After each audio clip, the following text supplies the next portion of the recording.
What's good, everybody? It's Man Big Down coming live. Another True Players podcast episode tonight, right after the Yankees just clinched their trip to divisional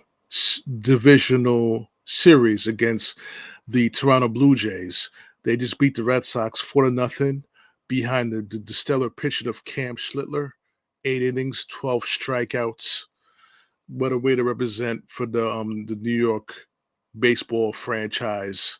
Here, as a Met fan, that hurts me to even say that. But, when in doubt, when it comes to playoff, teams making the playoffs as far as the baseball side of town, you could always count on the Yankees to get there. So, every year. And that's where the Mets is trying to eventually get there too, where they're a perennial playoff participant. But, like I said, it's a great, well-pitched game by Cam Schlittler. So I'm sorry. But you go 8 innings, take the pressure off your bullpen. It's a great thing when you can take the pressure off your bullpen, rely on solid starting pitching, and that's why they're going to the second round of the Carlos Rendon, win or go home game. Pitched a hell of a game the game before, which the Yankees tied up the series and eventually closed it out. Tonight. So I know Yankee fans are happy. I know, you guys are happy. So your team is going to the next round, but it's going to be a tough series against the Toronto Blue Jays. So it looks like everything is set up so far. As far as the National League side, we got the Cubs versus the Brewers. They took care of the Padres, and we got the Phillies versus LA in the divisional series, which I think that's going to be a hell of a 5-game series between the LA and Philadelphia. We'll see who will come out on top. But LA made short work of the Cincinnati Reds. Now, I'm not going to be one of those stupid Met fans who's going to come out and say that the Mets would have gave the Dodgers a better challenge. I'm not going to say that. It probably would have went the same way, considering how the team played the last 2 months of the season. Probably would have went the same way. So, but I'll get to the Mets a little bit more later on to that. Today, the Knicks open up their preseason. The NBA season is about to start. We start with preseason. The Knicks are in Abu Dhabi today. I actually watched the game, so I was watching the game. I mean, I'm not gonna stitch myself, but I was watching the game.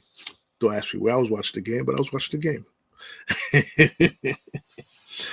But we see the Knicks defeat the 76ers 99-84 in Etihad Arena.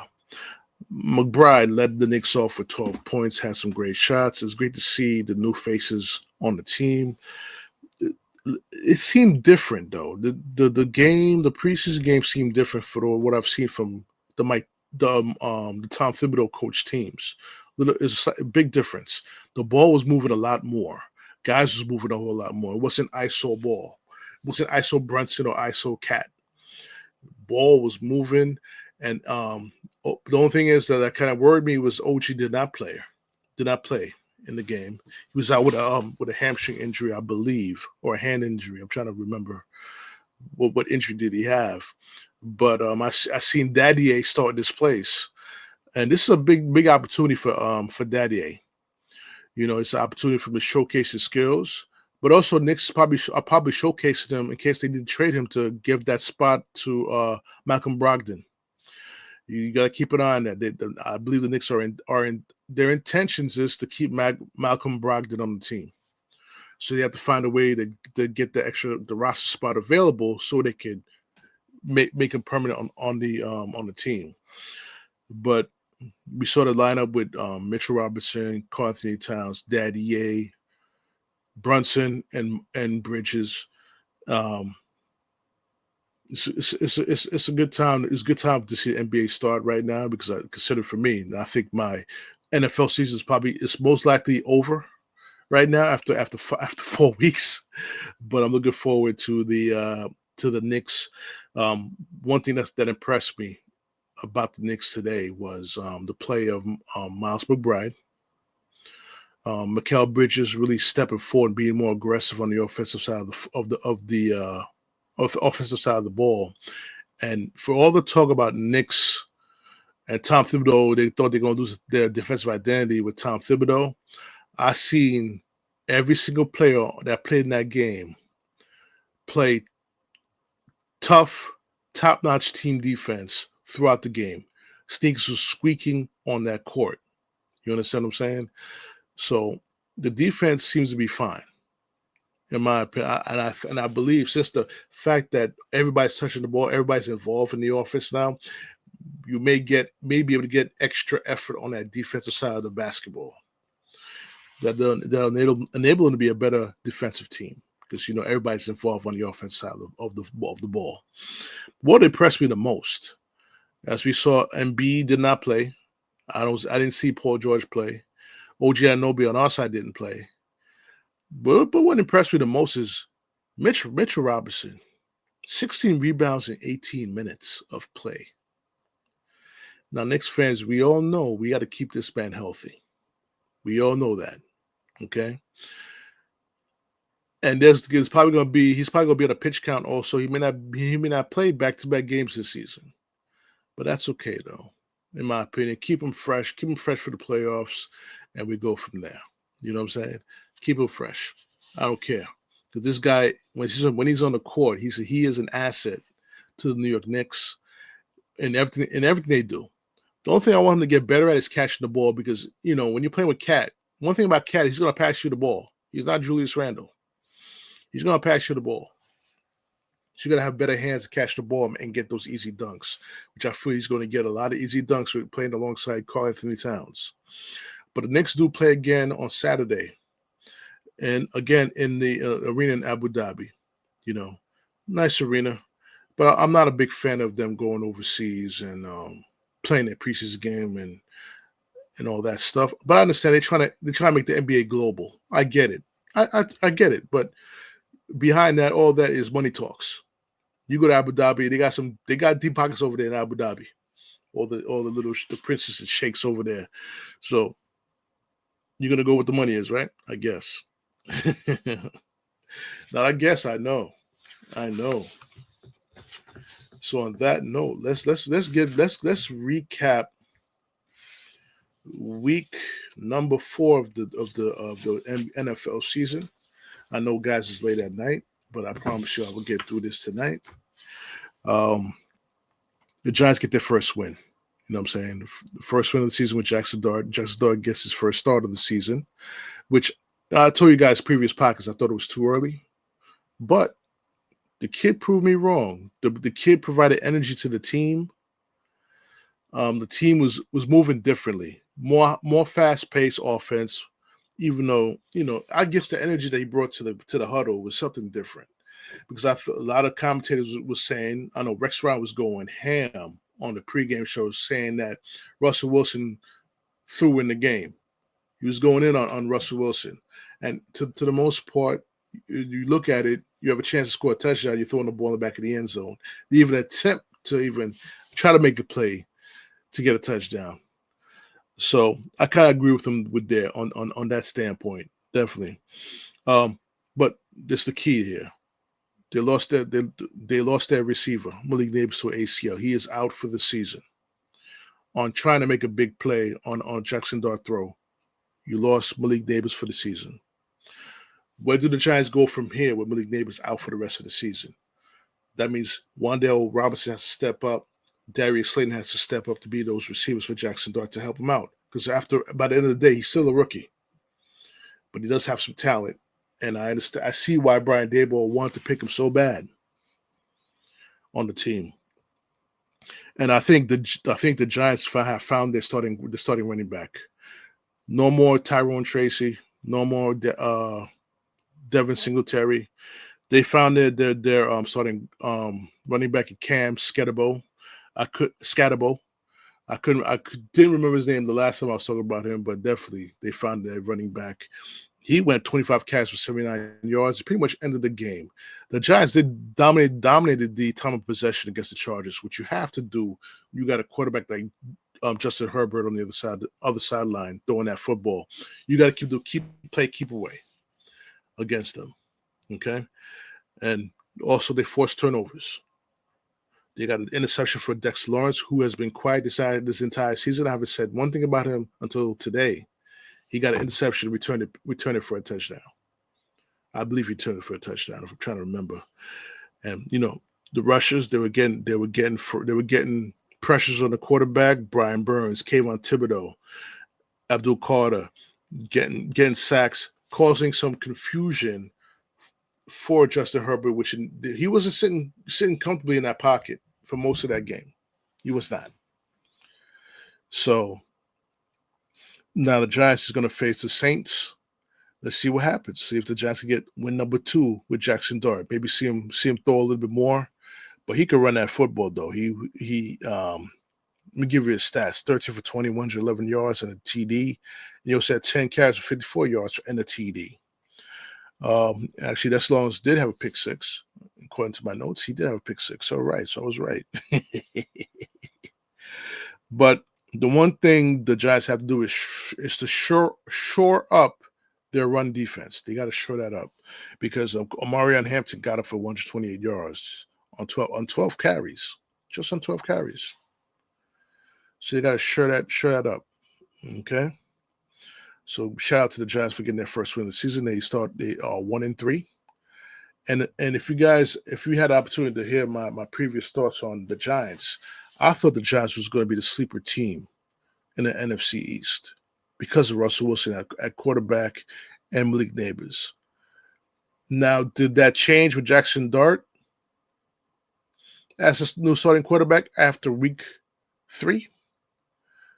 It does change for me a little bit, but let's see what happens this week. If they get another win, they come out with 2-3, then that sleeper prediction for me I have for the Giants is definitely coming back. Definitely coming back.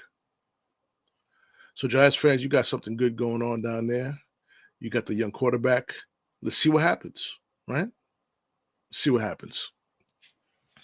On that note, let's talk about the New York undisciplined Jets. They lost a game 27-21. Don't let the score fool you. Miami dominated that game. Imagine that. You had more penalty yards than you had rushing yards combined in the game. You can't have 12 penalties, 13 penalties for 101 yards. You can't have that and expect to win the football game.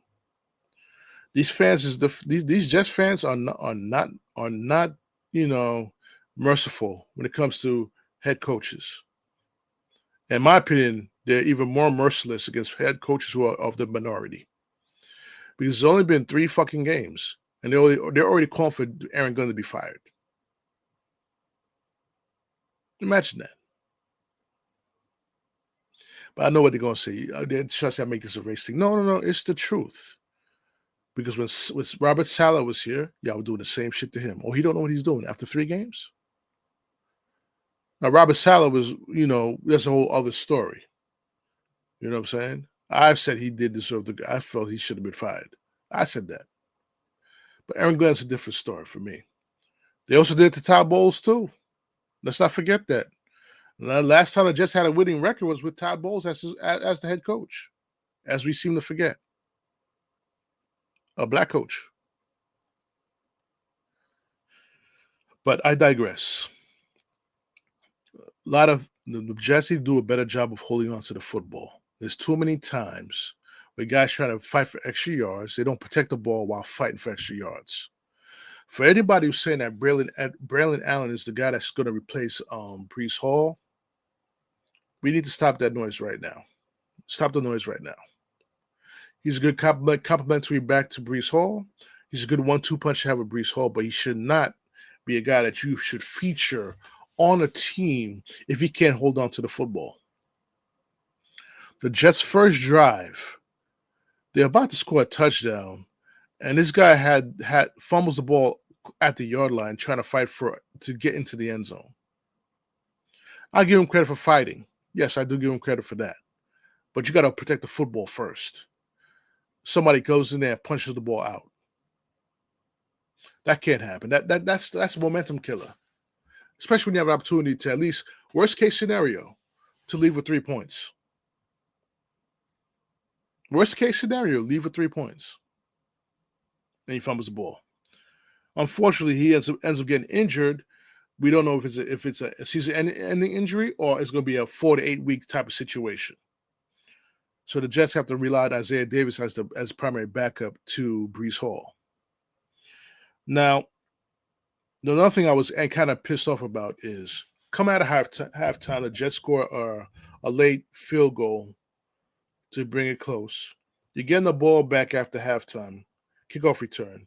Isaiah Williams, who had a great run when he caught the ball, fumbles the ball right out of halftime. We can't have that. We can't have that. I want to know what Aaron Gunn's going to do after that. Should he get cut?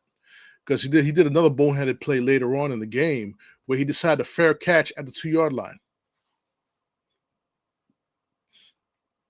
Instead of letting the ball bounce away and hoping for a touchback, he decides to fair catch it at the 2-yard line, given the Jets very bad field position, where they could have got sacked for a safety or holding penalty gets them a safety. This guy fair catch at the 2-yard line and had the nerve to look back and see where he was. You mean to tell me when you were handling that punt, you didn't know where you were on the field? That's a mental mistake. That's a mental mistake that you don't deserve to be on the team. You deserve to get cut. How do you not know where you were on the field? What were you doing? That can't happen. And now I'm going to go over to the defense. This defense can't get off the field. Can't get nobody off the field. I truly believe they miss Quincy Williams because I think Quincy Williams is the best linebacker on that team. They need to pay him next year. They need to pay him at the end of the season because he's shown him not playing this past week showed his value to the New York Jets linebacking core. And I'm starting to believe that Sherwood is overrated. He didn't deserve that contract because he can't cover for shit. He cannot cover. We got ate up by freaking Darrenwaller, who came out of retirement, which I thought he was still with the Giants. I thought when he came out of retirement, he was going back to the Giants, but I was wrong. Hey, he's in Miami playing, and 2 TDs for Darrenwaller.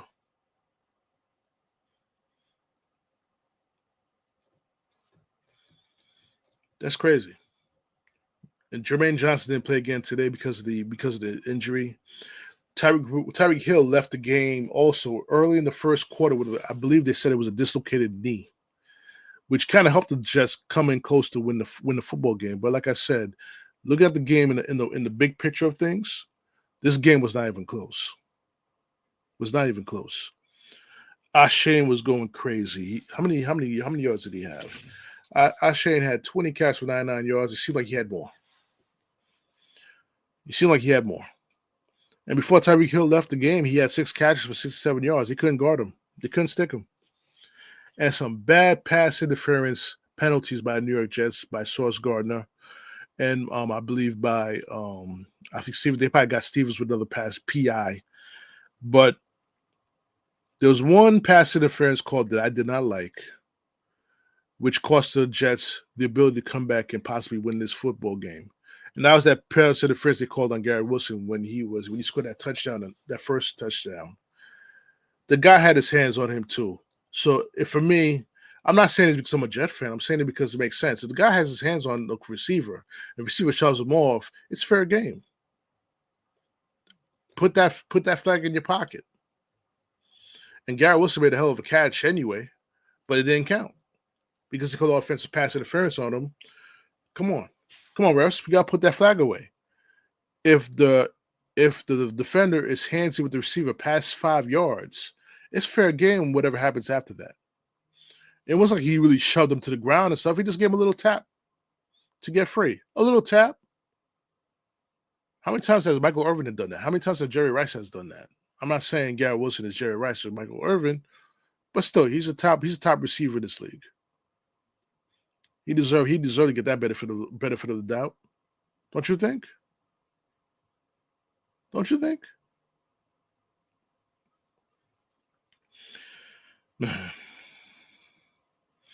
Dolphins, the Jets have lost 10 straight against the Dolphins. This is bad news. This is your primary rival. The Dolphins. You lost 10 straight. Can't beat this team.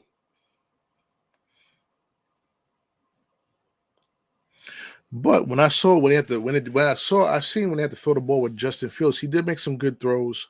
He doesn't throw a very good pass a lot of the times. He doesn't throw with tight spirals, but given the opportunity, he could throw that ball. And I just think the Jets need to run more called pass plays, not pass or run option type of plays. Just pass plays, whether it's rollouts or something like that. Just to take away the 8-man in the box when breecehall or Isaiah Davis now Isaiah Davis in the game. So take away that 9-man box type of atmosphere away from them. Take it away. The teams is just going to sit there and put 8-man in the box. And Justin Fields had a great run for a touchdown. I believe it was 47 yards. He ran away from some tackles, broke a tackle or so to score that touchdown and start getting the energy back on the Jets side of the football. But all in all, this is what killed the Jets. Poor tackling, undiscipline on defense, undiscipline in offense. I thought Aaron Glenn was supposed to clear this shit up with the discipline, the penalties. It was good in the first game.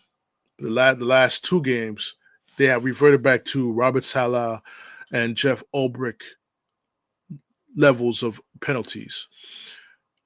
I understand the fans are frustrated. I'm frustrated. We haven't had a winning record since 2015. We haven't been in the playoffs since 2010. When we last went to the AFC Championship game was 2010. I get it. But I believe we have the right coach. He just needs to implement his type of players on that team. And I feel that he doesn't have all his type of players on that team yet. And it's gonna come to the draft, and hopefully it comes to the trade with a wide receiver. They do need another wide receiver. They definitely need another wide receiver.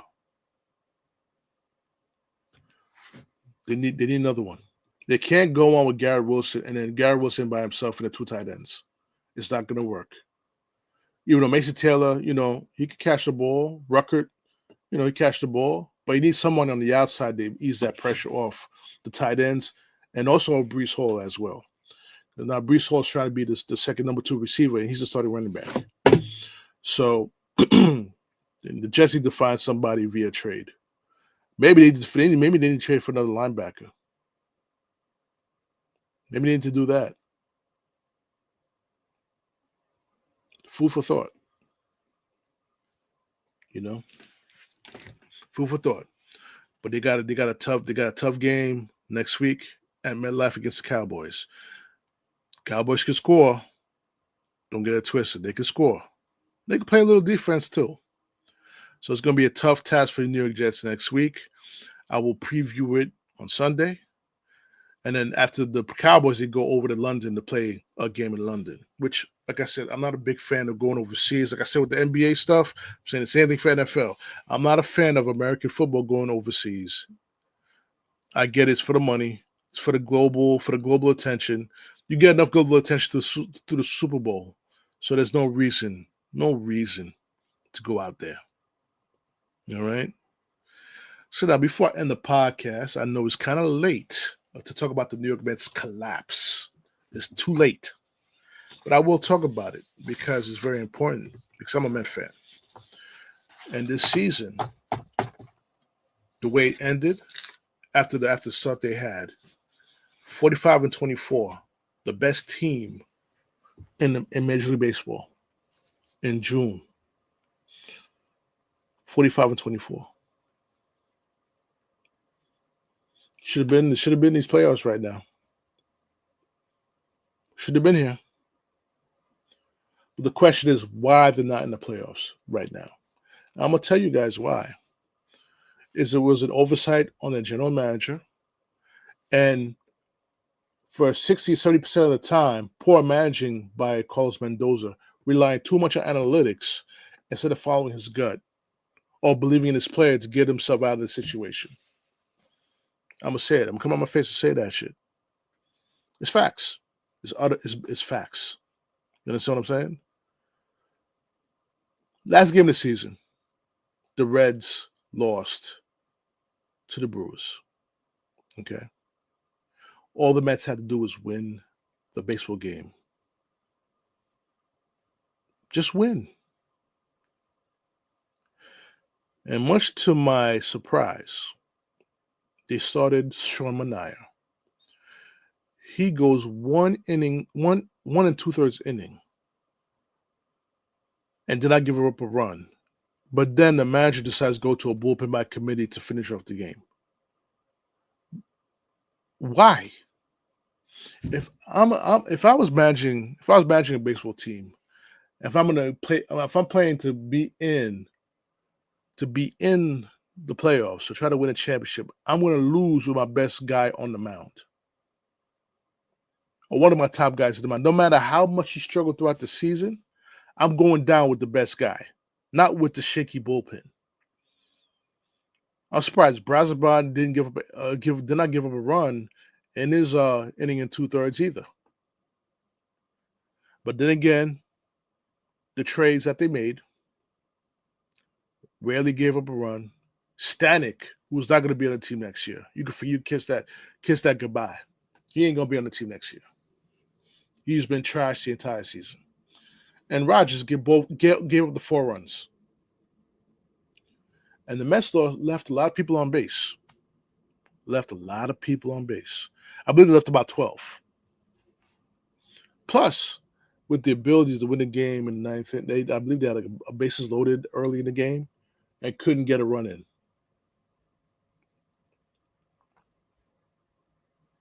This has been all season. With this team. You can't blame Uncle Steve. You can't blame Steve, the owner. Owner put his money where his mouth was. He asked the fans to show up. The fans actually did show up this season. And the fans didn't get what they paid for. And that's truth. The fans did not get what they paid for. So whose fault is that? It's at the hands of the owner. I'm not at the hands of the owner. It's at the hands of the general manager who constructed this team. It's at the hands of the manager who seemed to rely too much on analytics and not following his gut. Now the Mets are talking about they're gonna change some people in the coaching staff. But the big concern for me right now is what are you going to do to build a team? Because you have to sign Petealonso. I'm of the opinion. Probably a lot of Mets fans believe that you're going to have to overpay to re-sign Petealonso. Petealonso cannot leave this team.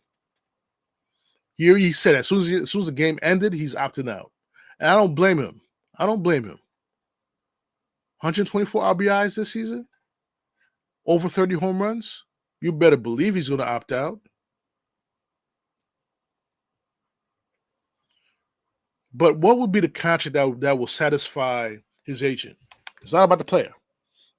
When it comes to this agent, it's never been about the player. It's about the agent's 10%. He wants to maximize the 10% he's going to get off that contract. So trust and believe that he's going to shop around other teams and may put the Mets in a position where they're going to have to match the deal. Uncle Steve's going to be in that next apron of taxes. He can handle it, but by the same token, you gotta be in the playoffs next season. You gotta be in the playoffs next season and then be a division winner. But that's just one issue. And when Diaz wants to consult with his family before he has the opportunity to opt out as well. Now you're gonna lose your closer and your starting first baseman. 50-50 shot. Even though I do believe there's a chance that Edwin Diaz will stay. I believe that. I honestly believe that. I believe he may not even opt out. I believe he may just stay and ride the contract out. He said he wants to talk with his family. Let him talk with his family. I think he really enjoys being in New York. After his first season with the Mets, it was kind of rocky. Then he got everything together and represented for the most part for most of the contract. So he gave his money back. So that's why I'm not a fan of analytics at all. I'm not a fan of analytics. I watch baseball analytics cost a temporary raise their World Series championship against the Dodgers. I watched it happen. Do managers manage with their gut anymore? Do they manage with the feel of the game? They're too quick triggered. Let me tell you why the Mets. Let me tell you why the Mets did not play in this playoffs. And it wasn't the last game of the season. It was the game before that. Okay, you had Brandon Sprout pitching a game that I believe they were up 2-0, or I believe it was already tied. So instead of keeping the young kid in the game to figure it out, the kid was the best option to get him out of the jam. He went to that poor ass bullpen, try to get him out of trouble, and the bullpen gave him more runs and made the lead insurmountable to come back from. Game over. I'm watching that game and I'm saying, listen, the kid is the best opportunity to get you out of the jam. The rookie is the best option, not the bullpen. You took the pitcher out.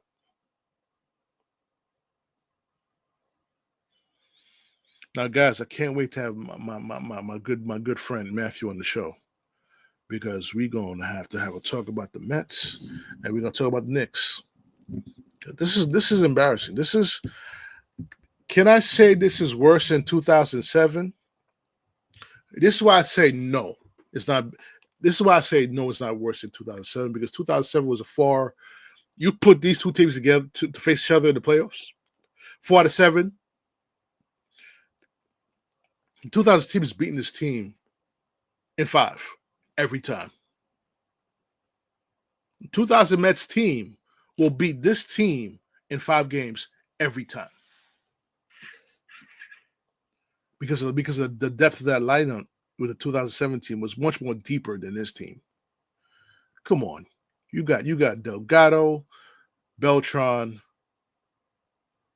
and David Wright in the middle of that lineup, with Jose Reyes setting the table. Paulo Duga is your prototypical number 2 hitter. You got Cliff Floyd, who's your number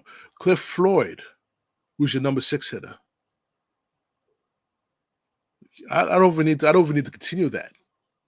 That 2017 that collapsed, and you had Johan and Pedro, and Johan, Pedro, Ali Perez, John Maine, and Steve Traxel as you started pitching.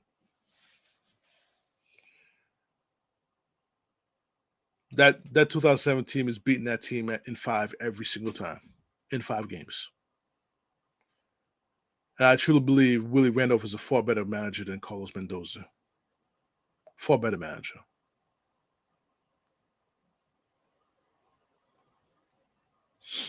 Now, I wasn't too keen on having Carlos Mendoza last year as a manager of the New York Mets. I felt the Mets should have kept Buck Showalter. But this guy, grew on me and brought the team to an NLCS. Now, did they make it to now? You got to look at it like this. Did the Mets make it to the NLCS because of the manager or because of the players that they had on the team last season? Was the great chemistry of Jose Iglesias with the "Oh My God" song? Severino, the Severino effect. A healthy starting rotation for the most part. And Sean and I gave you one of those great second halves of the season that, he couldn't even replicate it. He couldn't replicate close to that this year. Did he benefit off of that? That's a legit question to ask you. But guess what, guys? Much to a lot of the Mets' chagrin, Carlos Mendoza is getting a 3rd year. Let's see what happens in this 3rd year. If the Mets miss the playoffs, he will not be the manager for year 4. Put that in the bank. They say they're going to change some coaching staff. The bullpen, the catching coach is retiring. But that's not enough. He needs a strong bench coach to help him guide Carlos Mendoza during the season. Some people mentioned they should have Carlos Beltran and Willie Randolph as his coaches next season. That's going to be too much pressure to put on Carlos-Mendoza. Two guys could probably take his job if he starts off bad. Can he handle that pressure? If they decide to go that way. If they decide to go that way, can he handle that pressure? I'm 50-50 if Edwin Diaz opts out. I'm thinking he will not opt. I'm leaning towards he will not opt out and will honor the rest of his contract. That's my feeling. But if he does opt out, this team's salary is going to go up. Team salary is going to go up. And that's without even having to have to. You're going to have to go with the 3 young kids. You're going to have to sign at least 1 or 2 starting pitchers. One legit ace, and another one would be like a 3rd or 4th starter. A guy who could eat up innings. Because you need to revamp that bullpen. You got to revamp that bullpen. And someone tell David Stearns he's not in Milwaukee anymore. He's in New York, so he has to pick his players like a big market team, not a small market team, not bargain basements. Because the bargain basements that he signed cost him a lot of money. Frankie Montas, he's out till 2027. He won't be back until his 3rd year. His third year on his contract. He signed for 3 years. The man only had like 3 or 4 starts in his first season as a New York Met pitcher. He missed more games as an injury. He'll miss more games. He'll miss more starts throughout his 3-year contract than having starts. Because when he comes in for time of job, he's gonna be on that pitch count. Best believe that. It's not the way to conduct business, guys. It's not the way to conduct business. He overestimated the need for starting pitching. Kodai Senga is let me get on Kodai Senga because a lot of people blame petealonso, his inability to throw the ball to first base. No. You should be fit enough to be able to handle and cover your position and cover first base. And I felt Kodai Senga was not fit enough to do that. Do bad throws happen? Bad throws always happen. But your body has to take it. This guy, ever since the Mets signed him, has missed games because of injury every single season. Every single season, this guy missed games. That's that.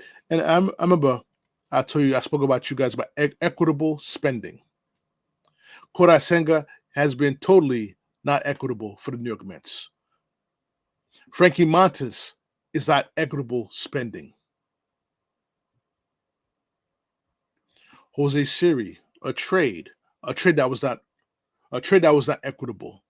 The trade for Helsley and Rogers was not equitable because it did not get you the desired results, which is being in the playoffs and competing for a World Series title. You guys are home. Mets fans was bragging, we signed Juan Soto away from the Yankees.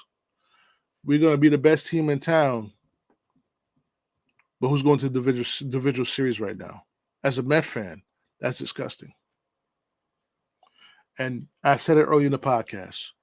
When it comes to playoff baseball in New York, over the past 20 years, the New York Yankees have not let us down, have not let New York down. I'm saying that as a Met fan. Because the Yankees are always in it. Just when you think they're gonna go into the pasture and be sucky again like they were in the 80s. Nope. They just keep winning. They keep winning. So on that note, guys, I'm gonna end the podcast here. This podcast was a little bit late than I wanted to. Usually I'd like to give you guys the recap on Tuesday nights, but things happen, life happens. But I'm glad I'm here to give you the recap today. Enjoy the Knicks game on Saturday, but Knicks it's only one preseason game. I like how the offense looks. Looks like much more movement on the offense, a lot of moving around. So let's see what it looks like more. I want to see more. Jalen Brunson looks fit, which could be good news for him. So on that note, guys, we'll definitely watch the podcast on YouTube. YouTube, and listen to me on Spotify. Tell your friends about the podcast. Subscribe to the podcast. Follow me on the podcast on both platforms. I need all your support for me to continue to bring you more episodes. As we try to transition more to an interview-style podcast, I'm trying hard. But I need you guys' support to make that happen. So on that note, it's your man Big Dime. I'm going to sign off on this podcast. I'll see you on the next episode. Peace.